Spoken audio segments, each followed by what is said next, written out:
تو قرآن میں بہت ساری چیزیں ایسی آپ کو سمجھ آ جائے گی، بہت ساری ایسی جگہ ہے، ایسی آیات ہے سمجھ نہیں آئے گی، علماء سے پوچھنا پڑے گا۔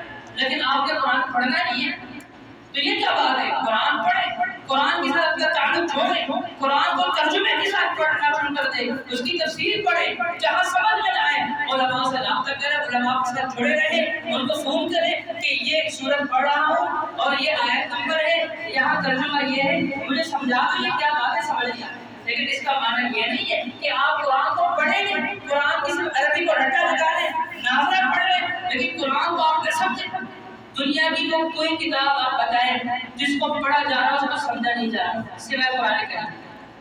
جتنی بھی دنیا کے اندر کتابیں ہیں ان سب کو جب پڑھا جاتا ہے تو ان کی معنی کو بھی سمجھا جاتا ہے۔ قرآن واحد ایک کتاب ہے، اس سے لوگوں کو دور کیا گیا ہے کہ یہ آپ کا کام نہیں، علماء کا کام ہے۔ یا وہ لوگ انہوں نے اتنی زیادہ سہولت پیدا کر دی کہ آپ قرآن کو پڑھیں، علماء کی ضرورت نہیں ہے۔ اور تیسرے وہ لوگ انہوں نے کہا قرآن پڑھو، حدیث کی ضرورت نہیں ہے۔ یہ ساری گمراہی۔ قرآن پڑھیں گے، قرآن کے ساتھ علماء کو آپ کو پوچھنا پڑے گا، اس کی رہنمائی حاصل کرنی پڑے گی۔ قرآن پڑھیں گے تو قرآن آپ کو حدیث کے بغیر سمجھ نہیں آئے گی، حدیث کا سہارا آپ کو لینا پڑے گا۔ اللہ کے نبی صلی اللہ علیہ وسلم کیا فرماتے ہیں؟ الا انی اوتیت القرآن ومثلہ معہ، لوگوں خبردار، مجھے قرآن کے ساتھ اس کی مثل حدیث بھی دی گئی۔ حدیث کے بغیر قرآن سمجھ نہیں آئے گی۔ تو قرآن کو پڑھنا ہے، ترجمے کے ساتھ پڑھنا ہے، اور جہاں جہاں قرآن سمجھ میں نہ آئے علماء سے پوچھنا ہے۔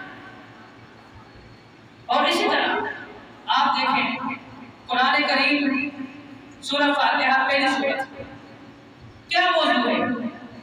توحید کی آپ تین قسمیں پڑھتے ہیں نا، توحید ربوبیت، توحید الوہیت، توحید اسماء و صفات۔ قرآن کی پہلی سورت سورہ فاتحہ، قرآن کی جو آخری دو سورتیں ہیں ان میں یہی تین توحید کے اقسام بیان ہوئے۔ آپ غور کریں، الحمدللہ رب العالمین سورہ فاتحہ کی پہلی آیات ہے، تمام تعریف اس ذات کے لیے جو رب ہے تمام کا۔ اب یہاں پر کیا ہے؟ توحید ربوبیت بیان ہو رہی ہے۔ اب قرآن کریم کی آخری سورت قل اعوذ برب الناس، پیغمبر کہہ دیجئے میں پناہ مانگتا ہوں کس کی؟ جو لوگوں کا رب ہے۔ قرآن کی پہلی سورت میں اللہ تعالیٰ کی جو توحید ربوبیت، قرآن کی آخری سورت پہلی آیت وہی چیز ہے، رب العالمین۔ یہاں پر کیا رب الناس، وہاں بھی اللہ رب العالمین کی ربوبیت، توحید ربوبیت بیان ہو رہی، یہاں پر بھی توحید ربوبیت کہ پیغمبر قرآن کا اختتام ہو رہا ہے کہ ان کو ذرا آگاہ کر دو، تم کہہ دیجئے اعوذ برب الناس۔